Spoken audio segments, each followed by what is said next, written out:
देख भाई, अब अपन पढ़ेंगे क्या नीति आयोग। नीति आयोग NITI नीति आयोग 1 जनवरी 2015 2015 1 जनवरी को भारत सरकार के द्वारा योजना आयोग के स्थान पर नीति आयोग का गठन किया गया। नीति NITI national institution for transforming India, national institution for transforming India, इसी को बोलते हैं नीति आयोग।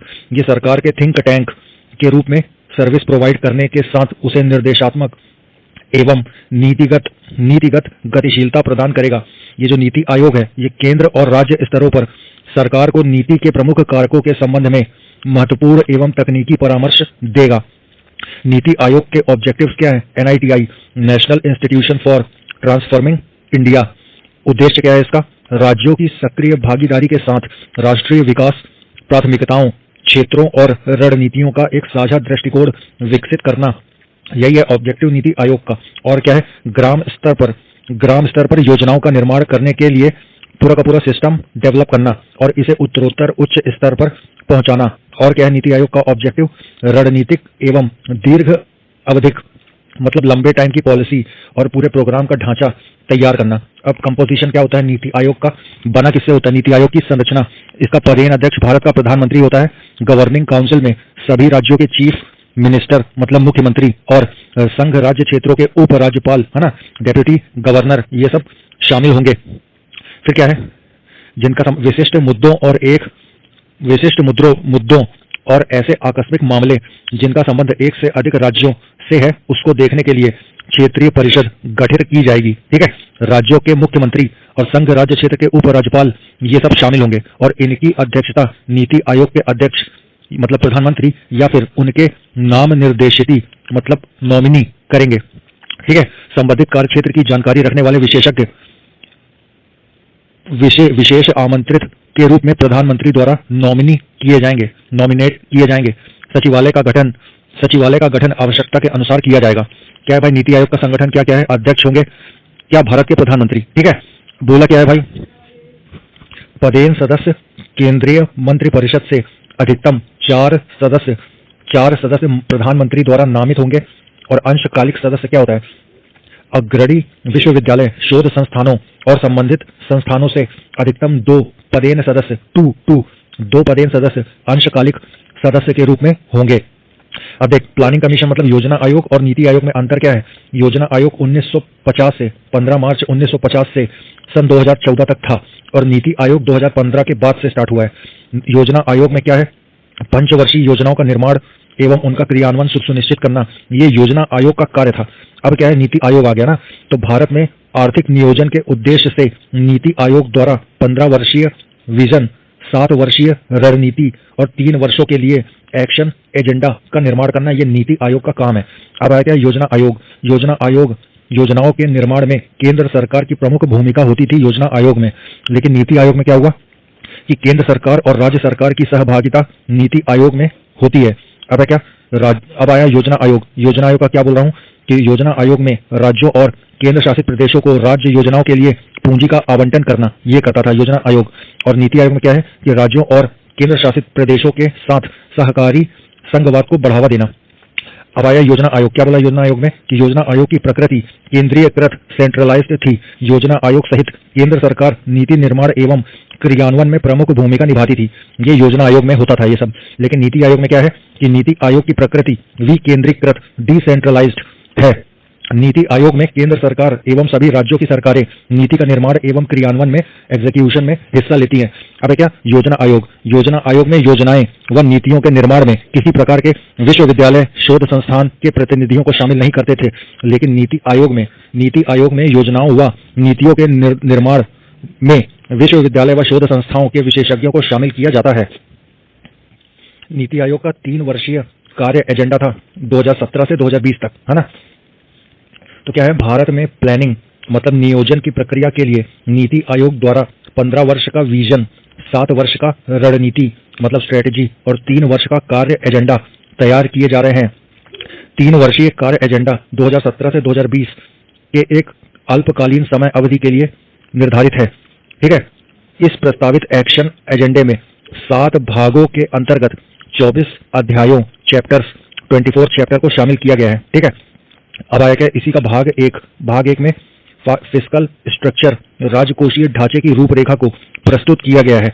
अब आया भाग 2, यही है नीति आयोग वाला ना। 7 भाग बोले थे ना, प्रस्तावित एक्शन एजेंडे में 7 भाग थे, तो 7 भाग में पहला भाग में क्या है, राजकोषीय ढांचे की रूपरेखा बताई गई है। भाग 1 में मतलब क्या, फिस्कल स्ट्रक्चर के बारे में बताया गया है। भाग 2 में महत्वपूर्ण क्षेत्र जैसे कि कृषि क्षेत्र, औद्योगिक क्षेत्र, सेवा क्षेत्र, इनमें किए जाने वाले परिवर्तनों और रणनीतियों का वर्णन है।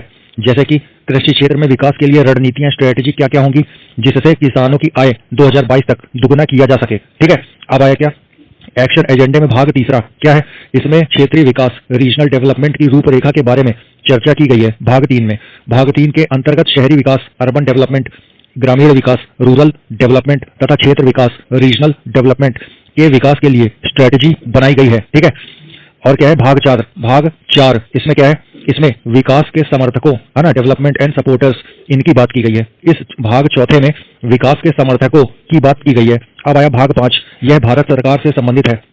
भाग 5 भारत सरकार से संबंधित है, जिसमें नीतियों के निर्माण एवं क्रियान्वयन पर बल दिया गया है।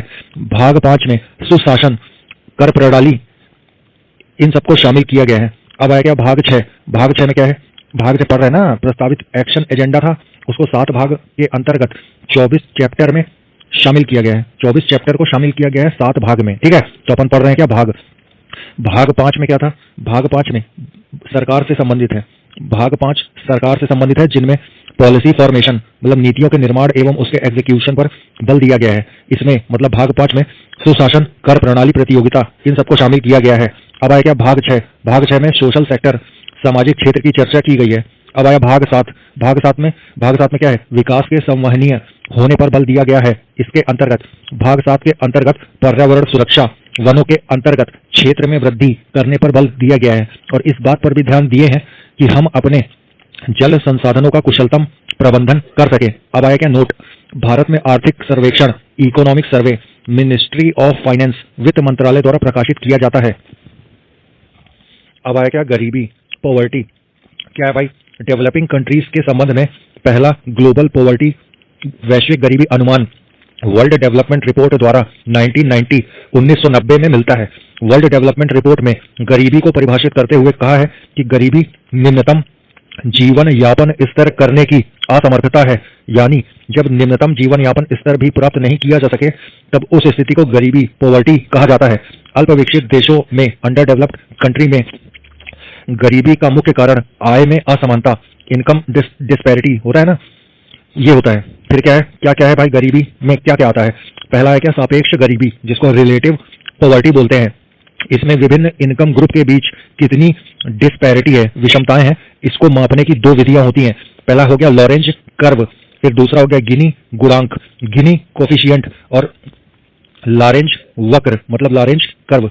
लॉरेंज कर्व होता है ना, एक्स एक्सिस वाई एक्सिस में जो बनता है ना, और बीच से लाइन जाती है। अब क्या, लॉरेंज वक्र खींचने के लिए एक्स एक्सिस पर टोटल पॉपुलेशन लिखते हैं और वाई एक्सिस में टोटल इनकम वेल्थ लिखते हैं। ठीक है, तो क्या गया, लॉरेंज कर्व 0 से होकर 100 पर समाप्त होता है यदि समाज के लोगों की आय समान रूप से वितरित हो, यानी एक्स के पास एक्स परसेंट इनकम हो, तो उन्हें प्रदर्शित करने के लिए एक्स एक्सिस के साथ 45 डिग्री का एंगल बनेगा। अब क्या है भाई, यदि मापे जाने वाले चर मतलब वेरिएबल का मूल्य नेगेटिव नहीं हो मतलब पॉजिटिव हो, तो लॉरेंज कर्व पूर्ण समता रेखा, लाइन ऑफ इक्वालिटी के ऊपर नहीं उठेगा।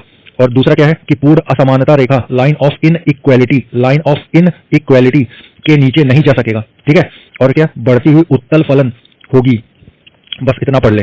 नोट क्या लिखा है, लॉरेंज कर्व जितनी ही लाइन ऑफ इक्वालिटी पूर्ण समता रेखा के पास होगी, इनकम की इनइक्वालिटी उतनी कम होगी, आय की विषमता उतनी कम होगी। अब आया क्या, गिनी कोफिशिएंट, गिनी गुणांक, ये क्या है, आय के वितरण, इनकम डिस्ट्रीब्यूशन की डिस्पैरिटी, इनइक्वालिटी की माप की सबसे प्रचलित विधि गिनी गुणांक है।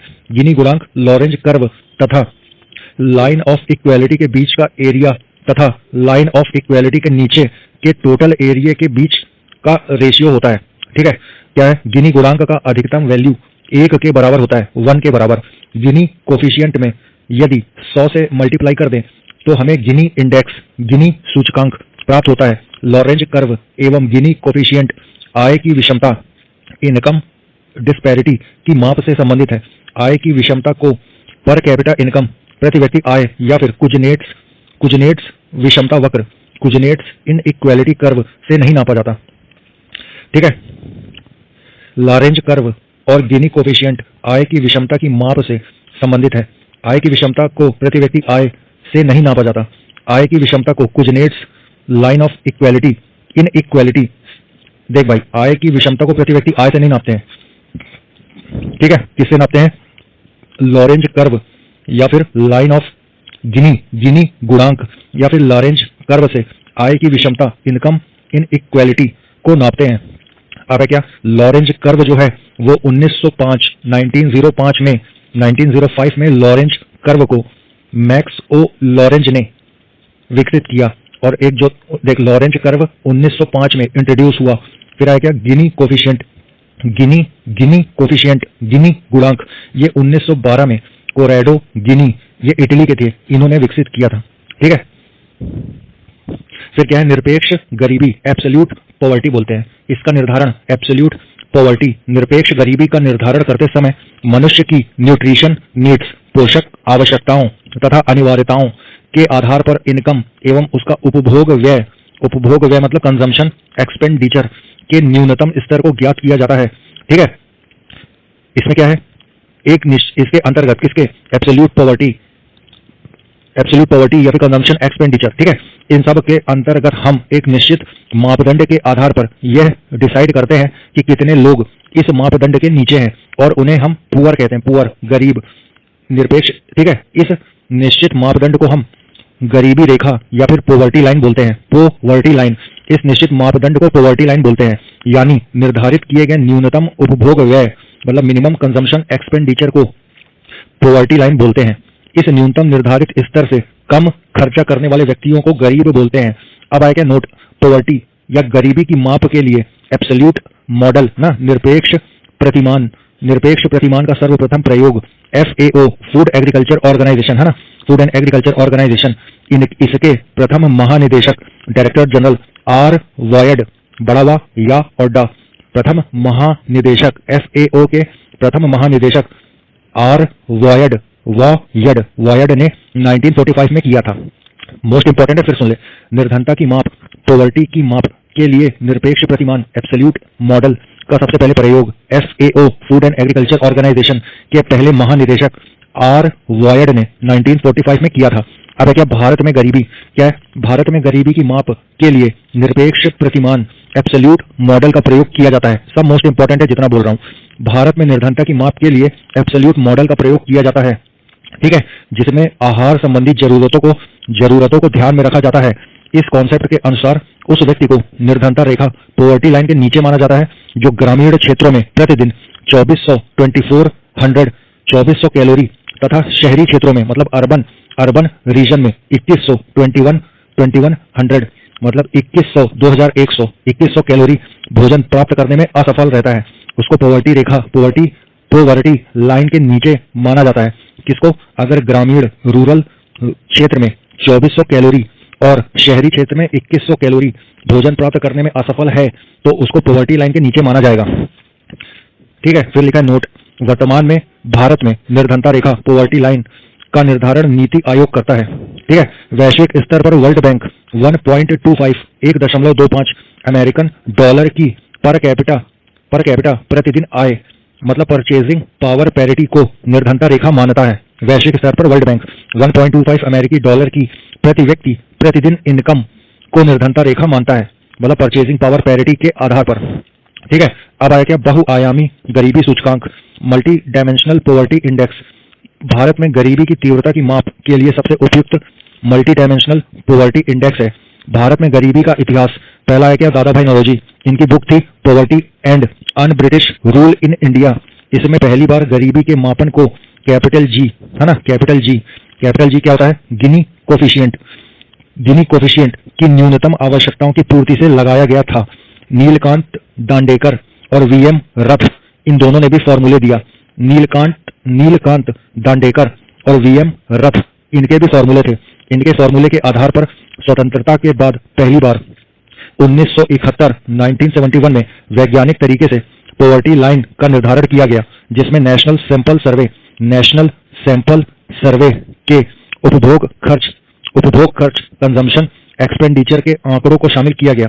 इसके अनुसार क्या था, नीलकांत दांडेकर और वीएम रथ, इनके फॉर्मूले, ठीक है, इनके अकॉर्डिंग क्या है कि उस व्यक्ति जो ग्रामीण और शहरी क्षेत्रों को में शामिल है, दोनों में, उसको गरीब माना जाएगा जो प्रतिदिन 2250 कैलोरी भोजन प्राप्त करने में असमर्थ था, ठीक है। और ये जो आंकड़े थे ना, नीलकांत दांडेकर और वीएम रथ के फॉर्मूले के जो आंकड़े थे वो 1960 पर आधारित थे। फिर आया क्या, वाई के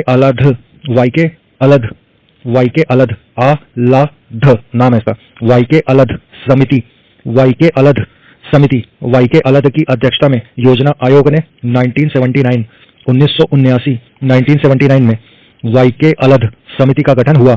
इस समिति ने दांडेकर एवं रथ के फार्मूले के आधार वर्ष बेस ईयर को चेंज करके 1973 से 1974 पर किया।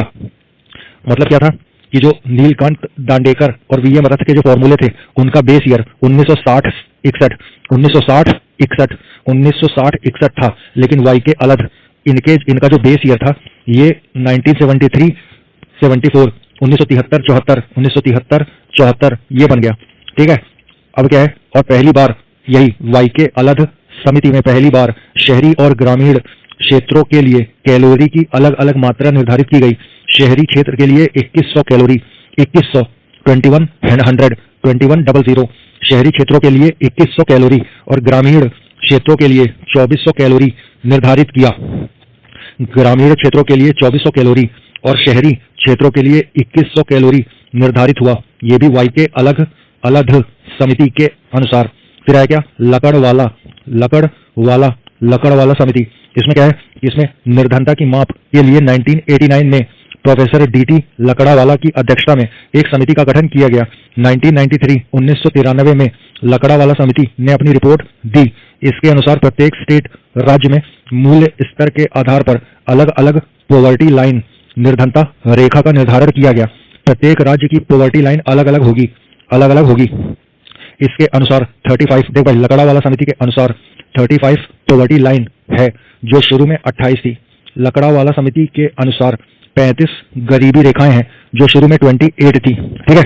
और ये जो लकड़ावाला समिति है ना, लकड़ावाला समिति ने प्रत्येक राज्य में ग्रामीण और शहरी निर्धनता के लिए अलग अलग मूल्य सूचकांक की बात की। पहला कौन सा था, ग्रामीण क्षेत्र में निर्धनता रेखा, है ना, रूरल एरिया में पॉवर्टी लाइन। इसमें क्या था, इस समिति ने क्या किया कि कृषि श्रमिकों के लिए उपभोक्ता मूल्य सूचकांक, मतलब क्या, कंज्यूमर प्राइस इंडेक्स का सुझाव दिया। Consumer price index for agricultural labour, इसका सुझाव दिया, ठीक है। फिर दूसरा क्या आया, शहरी क्षेत्र में निर्धनता रेखा, अर्बन एरिया में पॉवर्टी लाइन। इसके लिए समिति ने, मतलब यही लकड़ावाला समिति ने, औद्योगिक श्रमिकों इंडस्ट्रियल लेबरर के उपभोक्ता मूल्य सूचकांक कंज्यूमर प्राइस इंडेक्स और शहरी भिन्न कर्मचारियों के लिए उपभोक्ता मूल्य सूचकांक कंज्यूमर प्राइस इंडेक्स का सुझाव दिया। लकड़ावाला समिति की सिफारिश के परिणाम स्वरूप राज्य विशिष्ट निर्धनता रेखा हुई। क्या बोल दिया, लकड़ावाला समिति की सिफारिशों के परिणाम स्वरूप कोई विशिष्ट या निर्धारित निर्धनता रेखा नहीं रही, बल्कि इसके स्थान पर राज्य विशिष्ट निर्धनता रेखा हुई, जिनसे एक राष्ट्रीय निर्धनता रेखा का निर्धारण किया जा सका। अब आया क्या नोट, 8वीं पंचवर्षीय योजना में कैलोरी प्राप्ति 2400 कैलोरी ये ग्रामीणों की, और शहरी की कितनी थी, 2100 कैलोरी, 2100 कैलोरी ये शहर की, और ग्रामीण की क्या, 2400 कैलोरी ग्रामीण की। ये 8वीं योजना में इसी को स्वीकार किया गया। और 1973-74 1973 से 1974 मूल्य पर रूरल एरिया के लिए 49.09 रुपया, और शहरी क्षेत्र में यही कितना था, 56.64 56.64 रुपया ये प्रति व्यक्ति प्रति माह कंजम्पशन एक्सपेंडिचर लिया गया। इसी कार्यविधि का प्रयोग 9वीं और 10वीं पंचवर्षीय योजना में किया गया। अब आया क्या, सुरेश तेंदुलकर समिति, मोस्ट इंपॉर्टेंट, सुरेश तेंदुलकर समिति 2004 में सुरेश तेंदुलकर की अध्यक्षता में समिति बनाई गई।